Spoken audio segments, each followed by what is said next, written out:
أعوذ بالله من الشيطان الرجيم. بسم الله الرحمن الرحيم. كذبت عاد فكيف كان عذابي ونذر.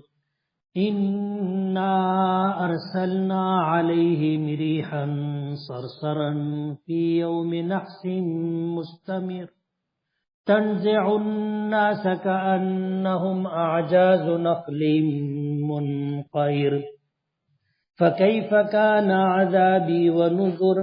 ولقد يسرنا القرآن للذكر فهل من مدكر. كذبت ثمود بالنذر فقالوا أبشرا منا واحدا نتبعه إنا إذا لفي ضلال وسعر.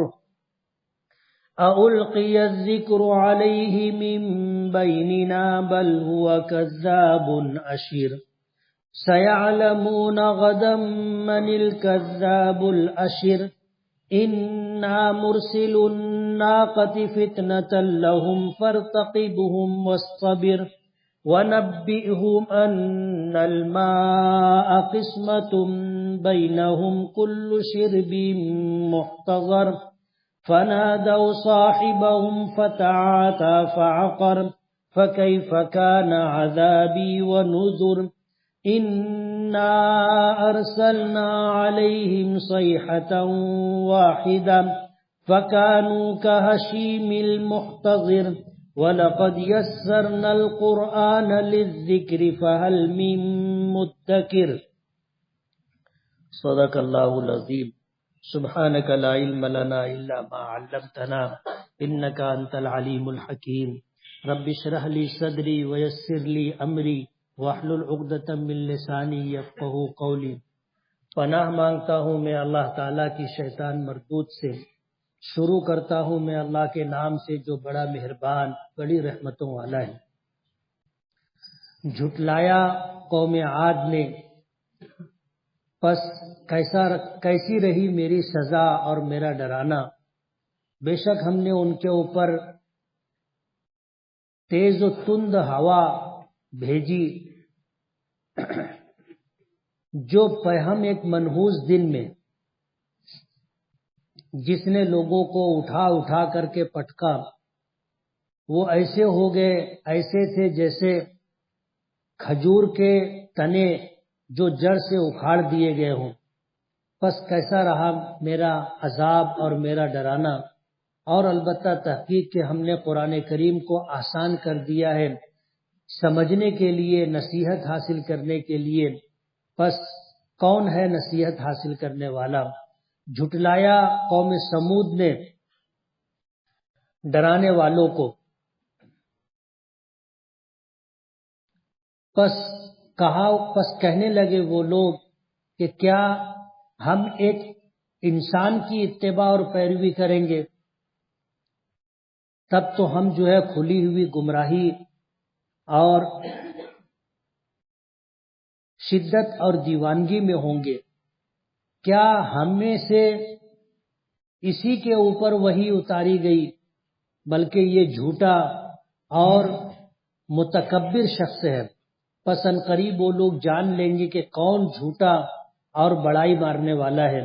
بے شک ہم اونٹنی بھیجیں گے ان کی آزمائش کے لیے. پس آپ ان کا انتظار کیجئے اور صبر کیجئے اور انہیں یہ بتا دیجئے کہ پانی ان کے درمیان تقسیم ہوگا اور ہر حصے دار اپنے وقت پر حاضر ہوگا. پس انہوں نے پکارا اپنے ساتھی کو اور پھر اس نے ہاتھ چلایا اور اونٹنی کی کوچیں کاٹ دی. پس کیسا رہا میرا عذاب اور میرا ڈرانا. بے شک ہم نے ان کے اوپر ایک چیخ بھیجی. پس وہ لوگ روندی ہوئی خشک گھاس کی طرح ہو گئے. اور البتہ تحقیق کہ ہم نے قرآن کریم کو سمجھنے کے لیے آسان کر دیا. پس کوئی ہے سمجھنے والا؟ یہ سورہ قمر ہے. پچھلے ہفتہ کچھ آیتوں کی تفسیر ہوئی تھی. ابھی جن آیتوں کی تلاوت کی ہے ان آیات میں قوم عاد اور قوم سمود کا تذکرہ ہے. پچھلے ہفتے جو جن آیتوں کی تلاوت کی گئی تھی اس میں حضرت نوح علیہ السلام کا تذکرہ تھا. اور یہ واقعات جو قرآن کریم میں ذکر کیے جاتے ہیں یہ کوئی قصہ کہانی نہیں ہے، بلکہ ان واقعات کو ذکر کرنے کا مقصد عبرت اور نصیحت حاصل کرنا ہے. یہی وجہ ہے آپ دیکھو گے کہ اللہ پاک کسی واقعے کے ضمن میں انہی حصوں کا تذکرہ کرتے ہیں جو عبرت و موعظت کے لیے کافی ہے. پورا واقعہ پوری کہانی نہیں سناتے کہ یہ پیغمبر کب پیدا ہوئے تھے، ان کی عمر کب تھی، ان کو کب وحی نازل ہوئی، کب نبی بنائے گئے اور پھر انہوں نے کس طرح کام کیا. وہ تفصیلات نہیں ذکر کی جاتی. واقعات میں انہی چیزوں کو ذکر کیا جاتا ہے جو عبرت و نصیحت کے لیے کافی. قوم عاد اللہ نے ان میں حضرت ہود علیہ السلام کو نبی بنا کر کے بھیجا تھا. اور یہ قوم اپنے تن و توش کے اعتبار سے بہت زبردست تھی، قداور قوم تھی، طاقتور قوم تھی. پہاڑوں کو تراش کر کے ان میں اپنا گھر بنا کر کے رہتی تھی. قرآن کریم میں ان آیات کے اندر اللہ پاک نے تذکرہ کیا ان کے قد و قامت کا کہ جب وہ اللہ کے عذاب سے دوچار ہو کر کے مرے پڑے ہوئے تھے تو ان کی لاشیں ایسی تھی جیسے کھجور کا تنا ہوتا ہے. کھجور کا درخت کیسا ہوتا ہے، لمبا اونچا. اتنے قد و کاٹ کے لوگ تھے اور اسی اعتبار سے چوڑے بھی تھے. اور اللہ نے طاقت و قوت اتنی عطا کی تھی کہ وہ اپنی طاقت و قوت کے زوم میں کہنے لگے من اشد منا قوہ، ہم سے زیادہ طاقتور کون ہوگا. من اشد منا قوہ، ہم سے زیادہ طاقتور کون ہوگا. اب ظاہر بات ہے اللہ نے ان کو پیدا کیا تھا. اللہ الذی خلقہم، اللہ نے ان کو پیدا کیا تھا. ہوا اشد منہم قوہ، اور اللہ ان سے زیادہ طاقتور. جس خدا نے ان کو پیدا کیا تھا اور قوت و طاقت عطا کی تھی، ظاہر بات ہے وہ خدا ایسے کروڑوں لوگوں کو پیدا کر سکتا ہے، اربوں لوگوں کو پیدا کر سکتا ہے. اس کے خزانے میں کمی نہیں ہے اور اللہ ان سے زیادہ طاقتور ہے. فرمایا اللہ الذی خلقہم ہوا اشد منہم قوہ، اللہ نے ان کو پیدا کیا، اللہ ان سے زیادہ طاقتور ہے. جب ان کی سرکشی حد سے زیادہ بڑھ گئی تو اللہ نے ان پر ہوا کا عذاب بھیجا. ہوا کا عذاب بھیجا. حدیث پاک میں آتا ہے کہ جس فرشتے کو اللہ نے عذاب کے لیے مامور کیا تھا اسے حکم دیا کہ عذاب کے جو خزانے ہیں اس میں سوراخ کر دو. تو اس فرشتے نے پوچھا کہ بیل کے نتھنے کے برابر، یعنی بیل کی ناک کا جو سوراخ ہوتا ہے اتنا بڑا سوراخ کر دے. اللہ پاک نے فرمایا کہ نہیں، کانی انگلی جو ہوتی ہے بس اتنا سوراخ کر. ہمیں دنیا تباہ نہیں کرنی، قوم عاد پر عذاب بھیجنا، اس لیے سوراخ چھوٹا کرو. اور جب فرشتے نے اللہ کے حکم کی تعمیل کی تو حدیث پاک میں آتا ہے کہ بدھ کا دن گزر چکا تھا. بدھ کی شام اللہ نے ان کے اوپر ہوا کا عذاب بھیجا اور یہ ہوا کا عذاب ان کے اوپر 8 رات 7 دن رہا. 7 دن 8 راتوں تک یہ ہوا مسلسل چلتی رہی، انتہائی تند و تیز ہوا اور شائیں شائیں کرنے والی ہوا. یہ اپنے گھروں میں دروازے بند کر کے بیٹھے تو ہوا گھروں میں گھس گئی اور اتنی شدت کے ساتھ کہ گھروں میں ان کو اٹھا کر کے پٹکتی تھی. اور جب ہوا ان کو پٹکتی تھی تو ان کے سر تن سے الگ ہو جاتے. 7 دن 8 رات تک ہوا مسلسل چلتی رہی. اللہ پاک نے ذکر کیا تان انا ارسلنا علیہم ریحا صرصرا، ہم نے ایک منحوس مستمر پہم دن کے اندر تند و تیز ہوا ان کے اوپر بھیجی، تنزع الناس، جس نے لوگوں کو اٹھا اٹھا کر کے پٹخا، کانہم اعجاز نخل منقعر، وہ جب ان کی لاشیں اس طرح زمین پر پڑی ہوئی تھی گویا وہ کھجور کے ان درختوں کی طرح جو جڑ سے اکھڑ گئے اور زمین پر پڑے، ایسے ان کی لاشیں زمین پر پڑی ہوئی تھی۔ اللہ کا عذاب آیا، کہتے تھے من اشد منا قوہ، ہم سے زیادہ طاقتور کون ہوگا، بڑا بول بولتے تھے۔ اللہ نے ہوا کا عذاب بھیجا، ہوا جیسے تنکوں کو، خشک گھاس کو اڑاتی ہے، ایسے اتنے بڑے بڑے قداور وزندار لوگوں کو ہوا اس طرح آسمان پر اٹھاتی تھی اور پٹکتی تھی زمین پر۔ مفسرین نے لکھا ہے کہ جس بستی پر عذاب آیا تھا قوم عاد پر، ایک آدمی بھی بچا نہیں، ایک آدمی بھی نہیں بچا، سب مر گئے۔ فکیف کان عذابی و نذر، اللہ پاک فرماتے ہیں کہ دیکھو میرا عذاب کیسا ہے، میرا ڈرانا کیسا ہے۔ ہم نے قرآن کریم کو نصیحت حاصل کرنے کے لیے آسان کر دیا، کوئی ہے نصیحت حاصل کرنے والا؟ قوم سمود کا تذکرہ کیا، ان میں اللہ تعالیٰ نے حضرت صالح علیہ السلام کو نبی اور رسول بنا کے بھیجا تھا۔ یہ اسی قوم کے تھے، انہی لوگوں میں رہنے والے تھے، تو یہ کہنے لگے کہ کیا ہم لوگوں میں بس یہی بچا تھا کہ اس کے اوپر وحی نازل ہوئی، ہم میں سے اور کسی کے اوپر وحی کیوں نہیں نازل ہوئی؟ اور اگر ہم اس ایک آدمی کی اتباع اور پیروی کرنے لگ جائیں گے، اس کی بات مان لیں گے، یہ کہتا ہے کہ میں نبی اور رسول ہوں، ہم اس کو تسلیم کر لیں گے، تو اس سے زیادہ دیوانگی کی بات، اس سے زیادہ گمراہی کی بات اور کیا ہو؟ حضرت صالح علیہ السلام نے ہر طریقے سے سمجھانے کی کوشش کی، اور اللہ نے مجھے نبی اور رسول بنایا ہے یہ پیغام ان کو دیا، ماننے سے انکار کر دیا، ان لوگوں نے مذاق اڑایا، کہنے لگے ہم اتنے لوگوں میں سے تم ہی تھے، تمہیں سرخاب کے پر لگے تھے کہ تم پر وہی نازل ہو رہی، نہیں مانا، مذاق اڑاتے تھے، ٹھٹا کرتے تھے، اس طرح کی بات کرتے تھے۔ اور سرکشی اتنی تھی کہ حضرت صالح علیہ السلام سے کہنے لگے، معجزے کا مطالبہ کیا، کہنے لگے کہ تم اگر اللہ کے نبی ہو تو اس پہاڑ میں سے ایک اونٹنی نکلواؤ، جو اونٹنی ایسی ہو کہ اس میں سے نکلے اور باہر آ کر کے بچہ دے، 10 ماہ کی گابھن اونٹنی ہو اور یہ پہاڑ میں سے نکلے اور آ کر کے باہر بچہ دے، تو ہم دیکھیں گے کہ تم اللہ کے نبی ہو کہ نہیں۔ اب ظاہر بات ہے اونٹ پہاڑ سے تو نہیں پیدا ہوتا، اونٹ اونٹنی سے پیدا ہوتا ہے۔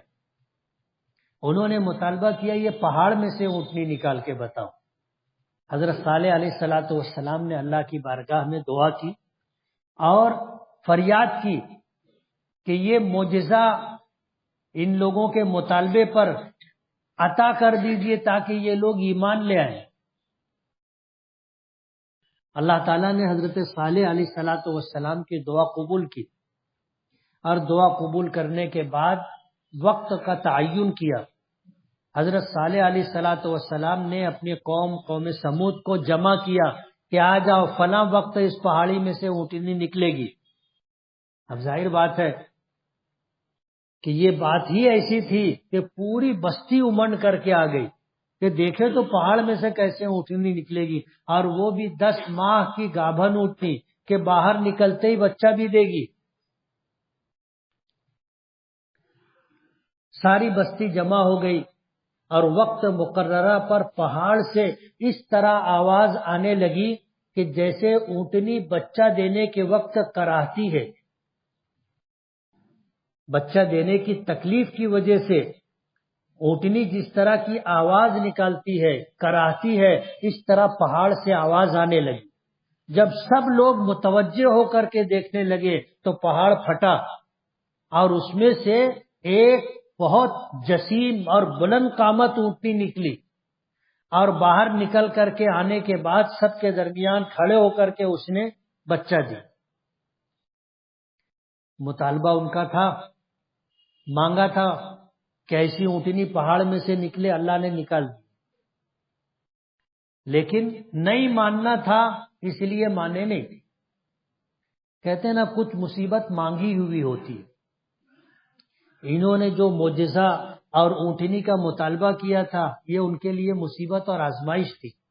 اللہ نے یہ اونٹنی دی تو یہ اونٹنی ایسی تھی کہ جس چراگاہ میں چلی جاتی سارے جانور بدک کر کے بھاگ جاتے، پوری چراگاہ خالی کر دیتی، اور یہ اونٹنی پوری چراگاہ اکیلے کھا جاتی، چر جاتی تھی. اللہ پاک نے حضرت صالح علیہ السلام کو بذریعہ وہی خبر دی کہ انا مرسل الناقہ فتنۃ لہم، ان کی آزمائش کے لیے ہم اونٹنی دیں گے، بھیجیں گے. فرتقبہم، آپ انتظار کیجئے ان کا کہ یہ ایمان لاتے کہ نہیں لاتے. واصطبر، اور ان کی اذیت تکلیف پر، ان کی ٹیڑھی تباڑی باتوں کے اوپر صبر کیجیے. اللہ نے اونٹنی بھیج دی. حضرت صالح علیہ السلام پر وہی نازل ہوئی کہ وَنَبِّئْهُمْ، ان کو بتا دو، أَنَّ الْمَاءَ قِسْمَةٌ بَيْنَهُمْ، کہ پانی پینے کی باری ان کے درمیان تقسیم ہے. ایک دن یہ اونٹنی پانی پیے گی،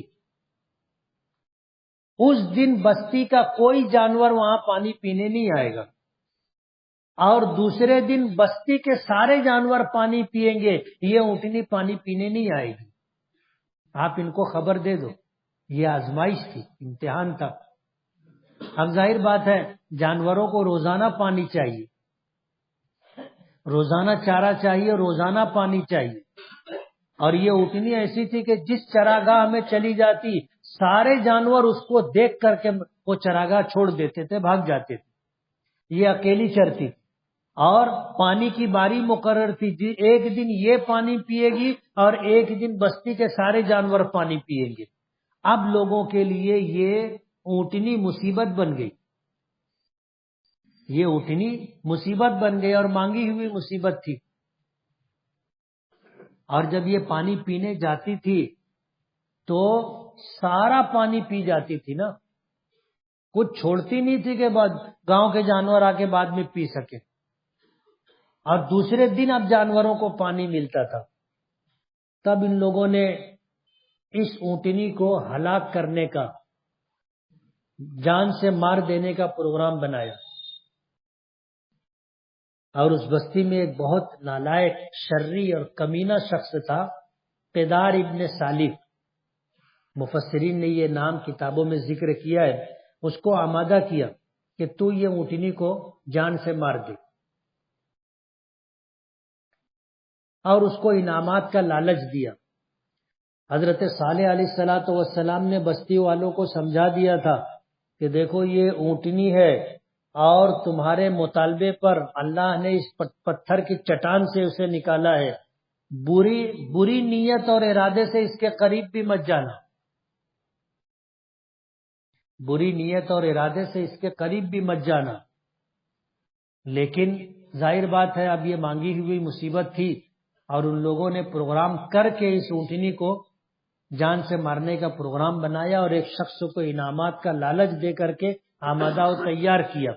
وہ شخص تیار ہو گیا اور اس نے اس اونٹنی کے اوپر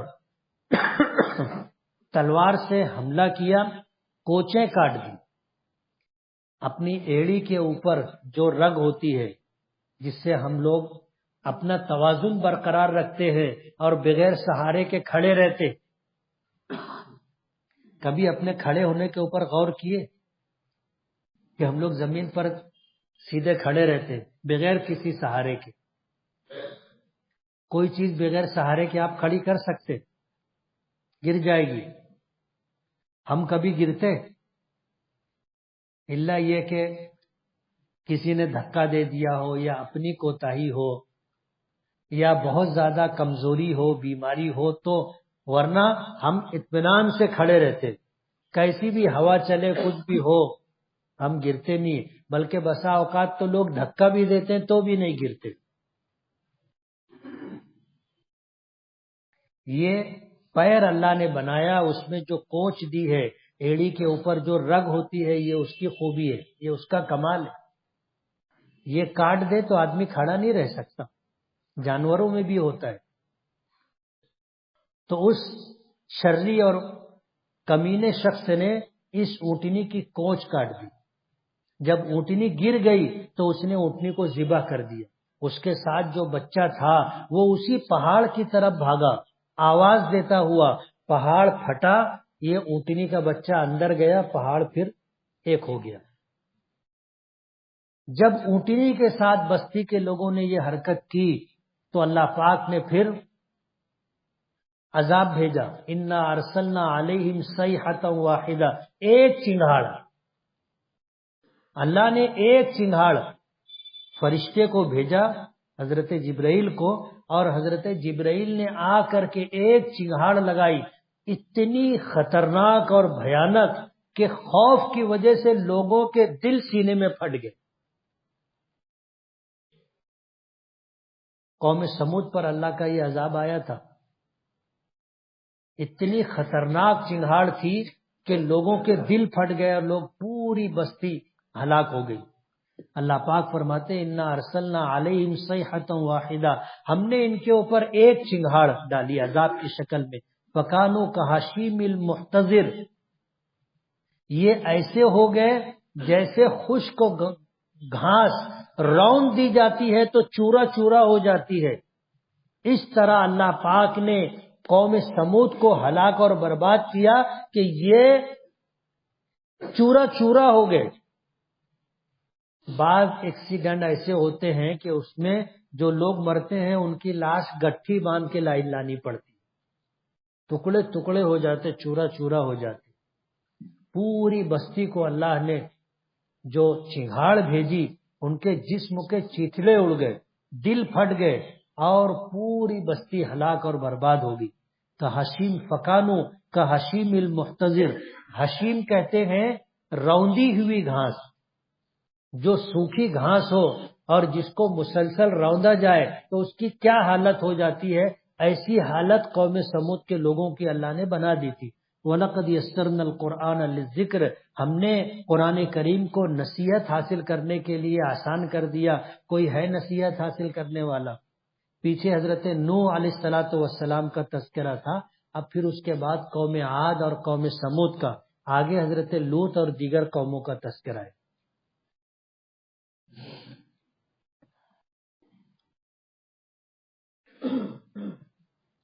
واٹس ایپ پر میسج چل رہا ہے کہ دارالعلوم دیوبند کے محتمم حضرت مولانا مفتی ابو القاسم صاحب بیمار ہیں، ان کی صحت یابی کے لیے دعا کریں، کیا یہ خبر صحیح ہے؟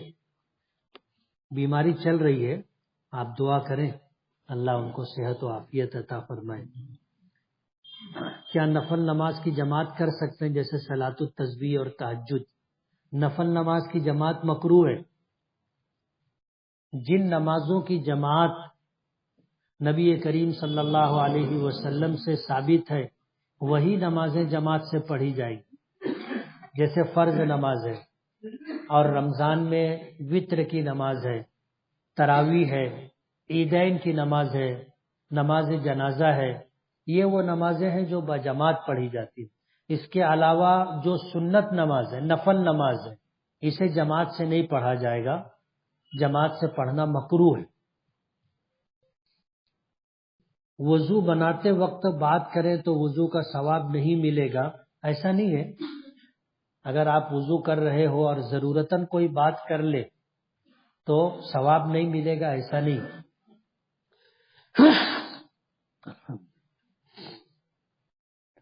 وضو کرتے وقت ہمارے اکابرین اور بزرگوں سے کچھ دعائیں منقول ہیں کہ ہاتھ دھوتے وقت یہ دعا پڑھے، کلی کرتے وقت یہ دعا پڑھے، ناک صاف کرتے وقت یہ دعا پڑھے، چہرہ دھوتے وقت، ہاتھ دھوتے وقت، مسح کرتے وقت، پیر دھوتے وقت یہ دعائیں پڑھیں۔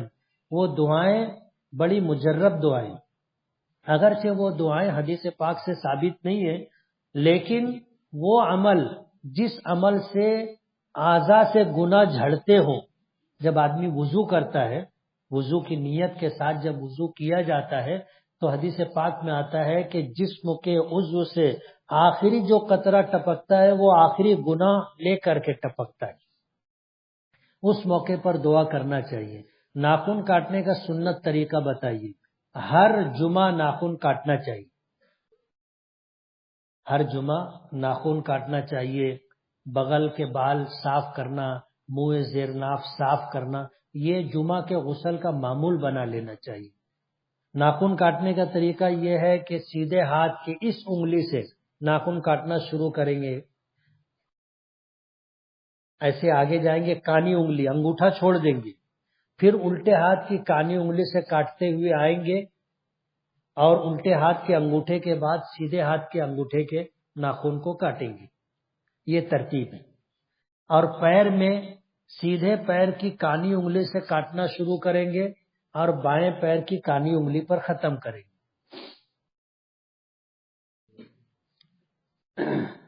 میں سنا ہوں کہ جو شخص 141 مرتبہ آیت الکرسی اور آگے پیچھے 3 مرتبہ درود شریف پڑھے پھر جو مانگے گا وہ ملے گا۔ قرآنی آیات، اسی طرح نیک اعمال، آدمی دعا کرنا چاہے تو دعا کرنے سے پہلے کوئی نیکی کرنا چاہیے۔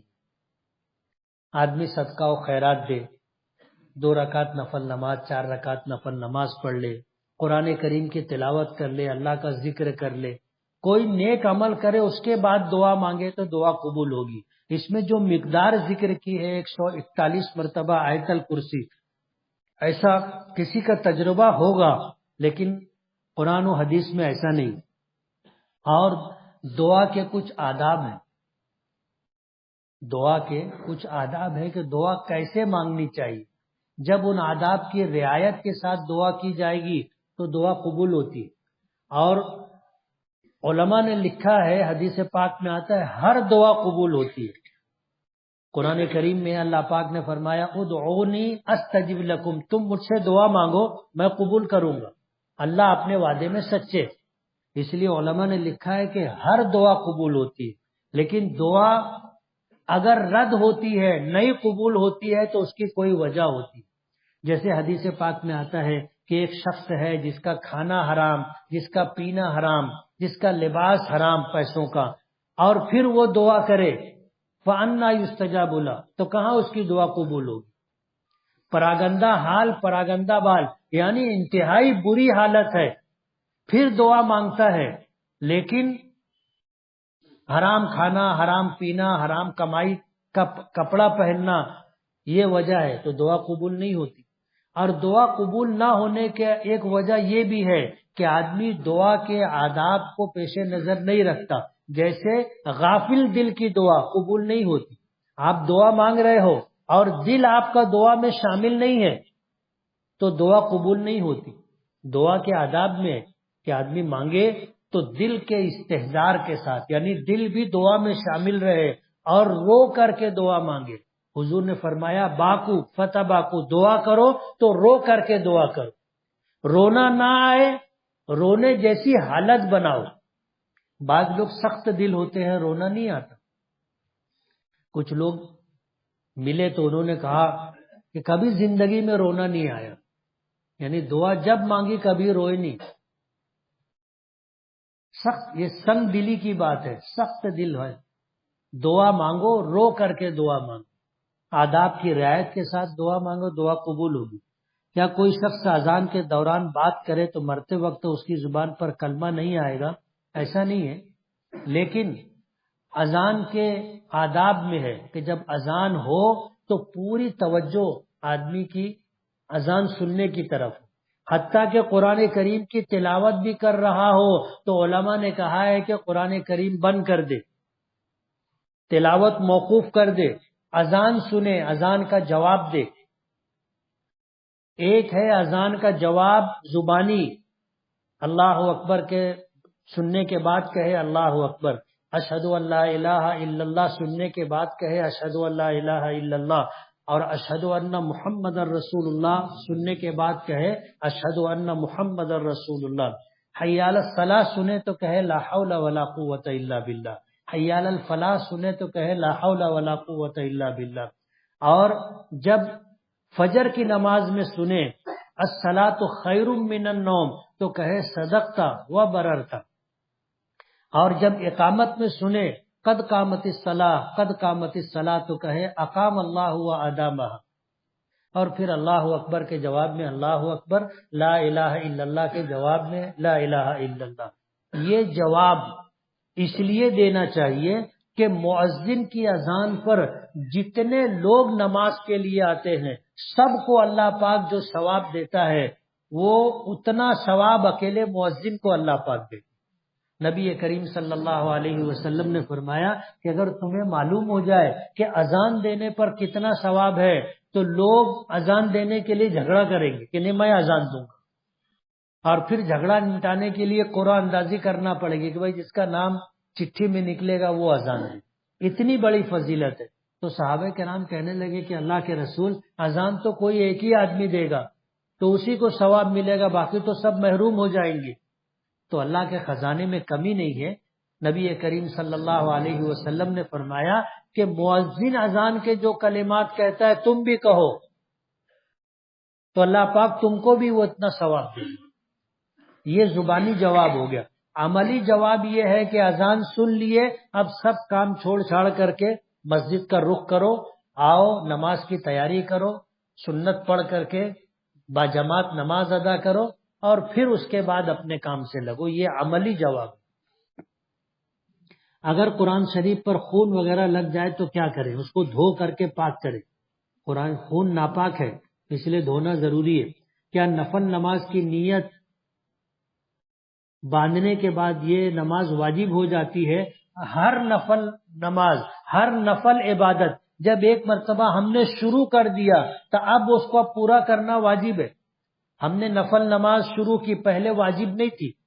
جب ہم نے کہا اللہ اکبر تکبیر تحریمہ کہہ لی، اب یہ نفل نماز ہم پر واجب ہو گئی، اس کا پورا کرنا ضروری ہے۔ اگر درمیان میں توڑ دیے بعد میں اس کو پڑھنا پڑے گا۔ اگر وضو بناتے وقت ہی ریح خارج ہو جائے تو وضو پھر سے کرنا پڑے گا۔ جتنا وضو ہو گیا تھا وہ ختم ہو گیا ریح خارج ہونے سے، پھر شروع سے وضو کرنا پڑے گا۔ گھر کے اندر قرآن خوانی کرنا کیسا ہے؟ قرآن خوانی کا مطلب یہ ہے قرآن پڑھنا۔ قرآن خوانی کا مطلب یہ ہے قرآن پڑھنا۔ ایک مروجہ قرآن خوانی ہے کہ نئی دکان بنائے تو سب پڑھو، نیا مکان بنا تو سب پڑھو، یہ حضور سے اور صحابہ سے ثابت نہیں۔ یہ قرآن خوانی مروجہ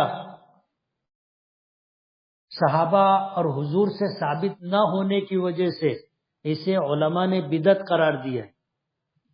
اور ایک ہے قرآن خوانی جو ہم پڑھتے یعنی قرآن پڑھنا، تو گھر میں روزانہ قرآن پاک پڑھنا چاہیے اور آواز سے پڑھنا چاہیے۔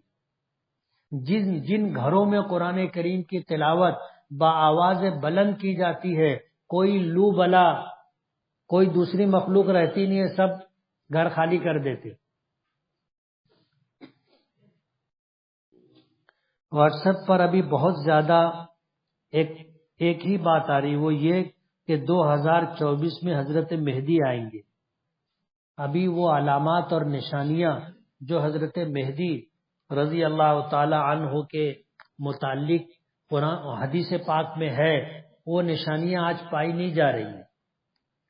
جب وہ علامات و نشانیاں آئیں گی اس کے بعد حضرت مہدی آئیں گے، اور یہ 2024 والی بات بغیر صفحے کی ہے، سمجھ رہے نا؟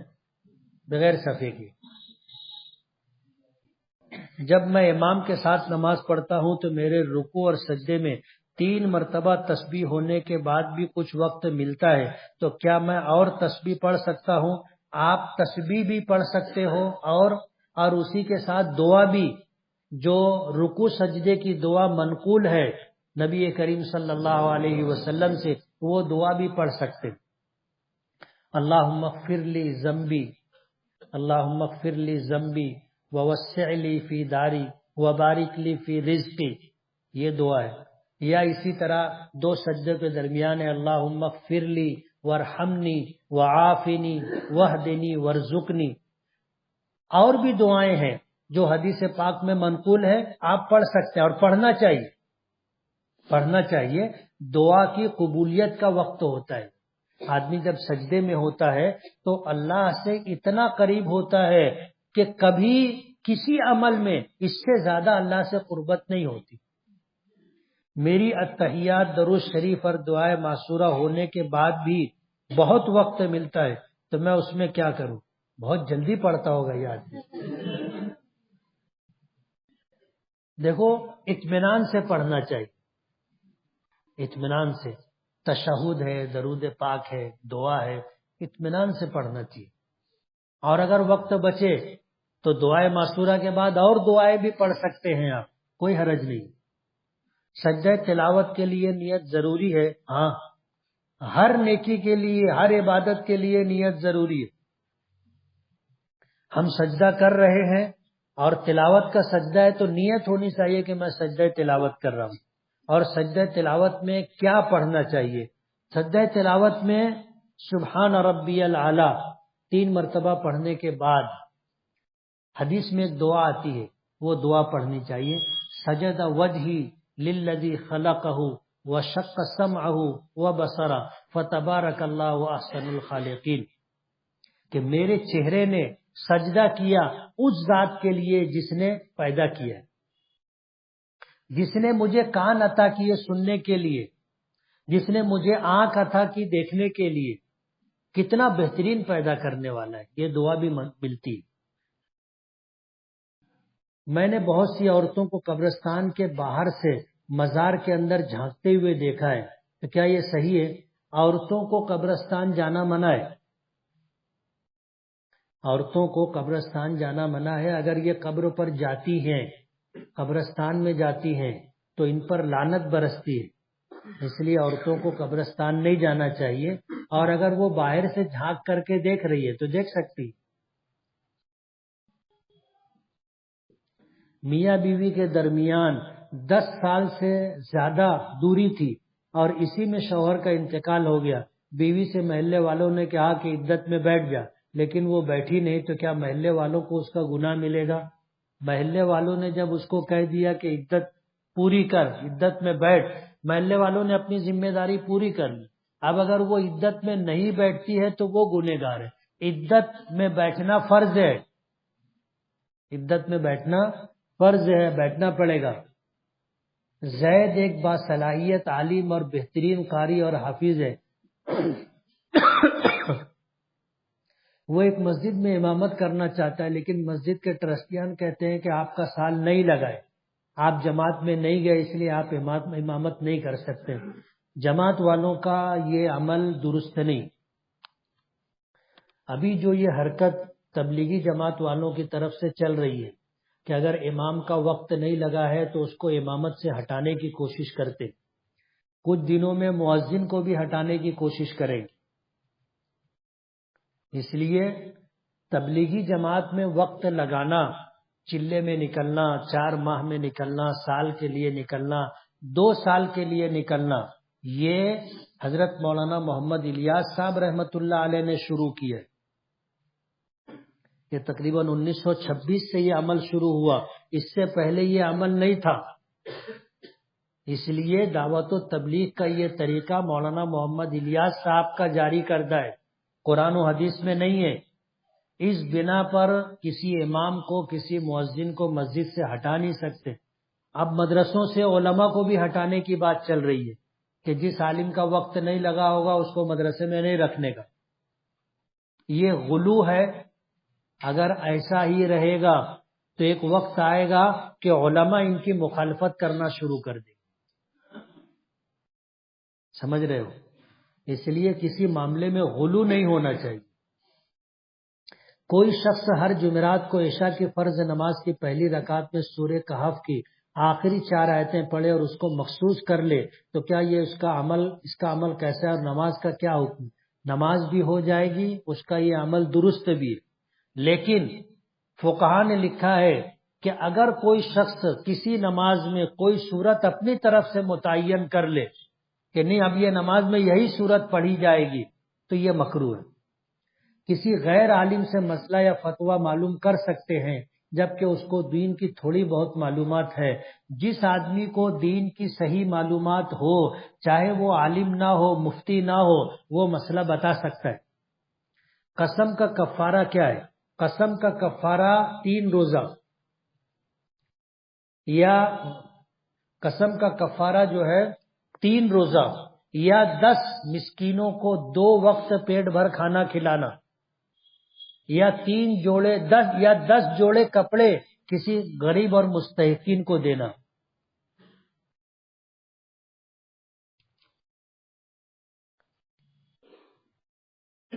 خطبہ ممبر کے کس درجے سے دینا چاہیے؟ آپ جو خطبہ جمعہ میں دیتے ہیں وہ کون سی کتاب میں ملے گا؟ خطبے کے لیے آدمی تھوڑا اونچا رہے تاکہ سب کو دکھائی دے، درجے کی کوئی قید اور پابندی نہیں ہے۔ آپ ضرورت ہو تو تیسرے درجے سے دو، اتنی اونچے پہ جانے کی ضرورت نہیں، دوسرے سے دو، پہلے سے دو، بس تھوڑا اونچائی پہ رہنا چاہیے، ایسے درجے کا تعین نہیں ہے۔ میں جو خطبہ پڑھتا ہوں یہ خطبہ کسی کتاب میں ملے گا نہیں، آپ ٹیپ کر لو، لکھ لینا، اب تو موبائل میں ریکارڈ ہو جاتا ہے۔ اپنی قوم کے علاوہ غیر قوم کی عورتیں برقع لگا کر بھیک مانگتی ہیں، مذہب بدنام ہوتا ہے، ان کو بھیک دینا چاہیے یا نہیں؟ ان کی ضرورت نہیں بلکہ پیشہ ور ہے، ہر مسجد کے پاس بھی بیٹھتے ہیں۔ بھیک مانگنا، چندہ کرنا بلا ضرورت درست نہیں۔ بھیک مانگنا یا چندہ کرنا بلا ضرورت درست نہیں۔ مسجد کی تعمیر کے لیے ضرورت ہو، مدرسے کے لیے ضرورت ہو، چندہ کر سکتے۔ کوئی ضرورت مند ہے اس کے لیے رقم اکٹھا کر سکتے، جائز ہے، لیکن ضرورت کے بقدر۔ اور جو لوگ پیشہ بنا چکے ہیں کہ ان کا کام ہی وہی ہے کہ کام کرتے ہی نہیں، بس ان کا کام یہ ہے کہ صبح بھیک مانگنے نکل جائیں گے اور روز بھیک مانگتے، ایسے لوگوں کو بھیک نہیں دینا چاہیے، یہ پیشہ ور لوگ ہیں۔ ان کو آج اگر آپ 1,00,000 روپیہ بھی دے دو گے کل پھر مانگنے کے لیے نکلے، سمجھ رہے؟ 1,00,000 روپیہ بھی دے دو گے تو وہ کل پھر مانگنے کے لیے نکلیں گے۔ اس لیے پیشہ ور لوگوں کو نہیں دینا چاہیے، ضرورت مندوں کو تلاش کر کے بلا مانگے دینا چاہیے۔ وہ نہیں مانگتے لیکن آپ کو معلوم ہے کہ ان کو ضرورت ہے، ان کو دو۔ ہم لوگوں کا بھی عجیب مزاج ہو گیا، ہم لوگ شادی میں جاتے ہیں، خوشی کا موقع ہوتا ہے، پیسہ دیتے نا، اس وقت ضرورت نہیں ہے،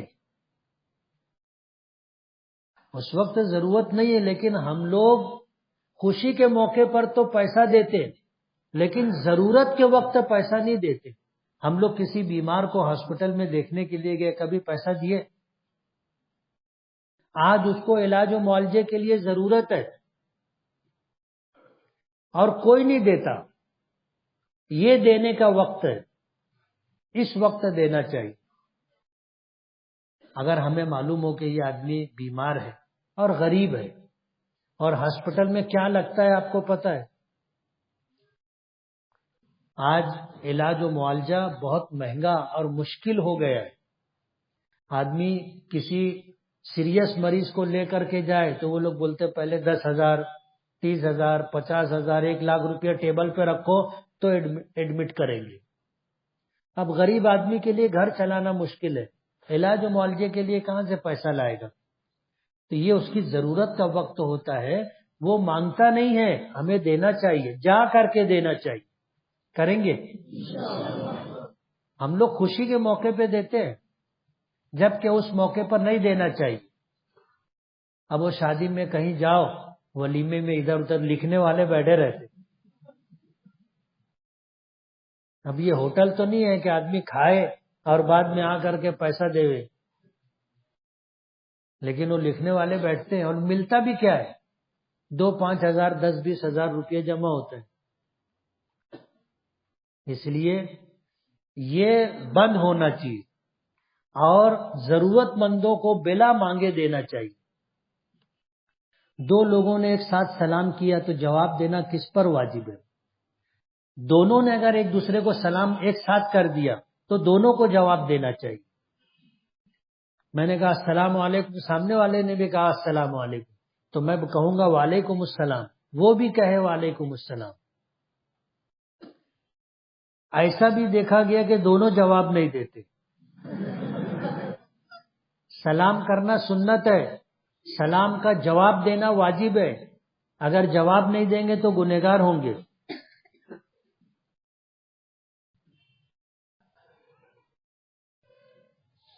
آج کل کورٹ میں مہیلا منڈل میں مسلم خواتین کی تعداد بڑھتی جا رہی، بڑھے گی نا. ہم لوگوں نے ماننا چھوڑ دیا. پنچ لوگ فیصلہ کرتے شریعت کے مطابق تو لوگ بولتے ہیں نہیں ہم لوگ نہیں مانتے. کچھ لوگ بدبخت ہوتے ہیں، وہ کہتے ہیں ہم لوگ شریعت وریعت نہیں مانتے.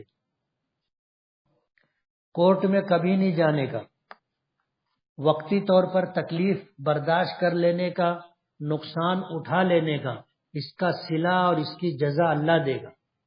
لیکن مسلمان ہے، ہمیں کورٹ نہیں جانا چاہیے. اپنی بہن بیٹی کا مسئلہ پنچوں میں بیٹھ کر کے شریعت کے مطابق کرنا چاہیے. بدلہ لینے کی نیت سے، تکلیف دینے کی نیت سے کورٹ میں جا کر کے ہم لوگ جو عمل کرتے ہیں وہ غیر شرعی، یہ ختم ہونا چاہیے.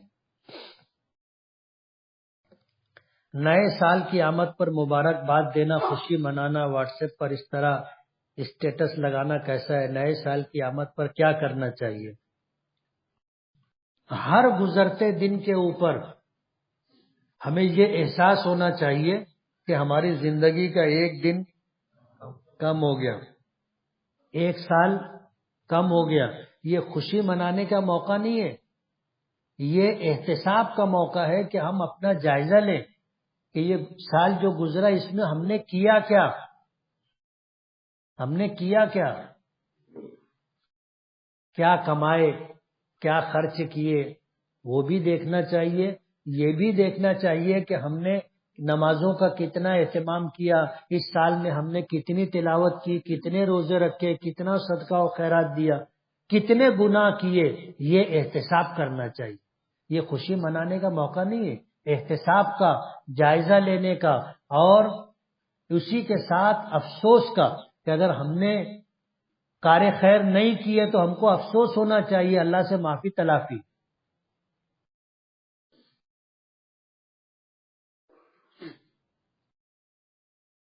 سنا ہے کہ کھانا کھانے کی دعا میں وعلا کا لفظ نہیں ہے، تحقیق یہی ہے بلکہ یہ اضافہ ہے، اس میں کیا بات درست ہے؟ نہیں، یہ آتا ہے ہر اچھے کام کے لیے، ہر اچھے کام کے لیے شروع کرتے وقت تو بسم اللہ پڑھنا چاہیے. اور یہ جو ہے بسم اللہ ہی وعلا برکت اللہ، یہ کھانے کی دعا نہیں ہے. کھانے پر بھی ہم پڑھ سکتے ہیں لیکن کھانے کی دعا نہیں ہے.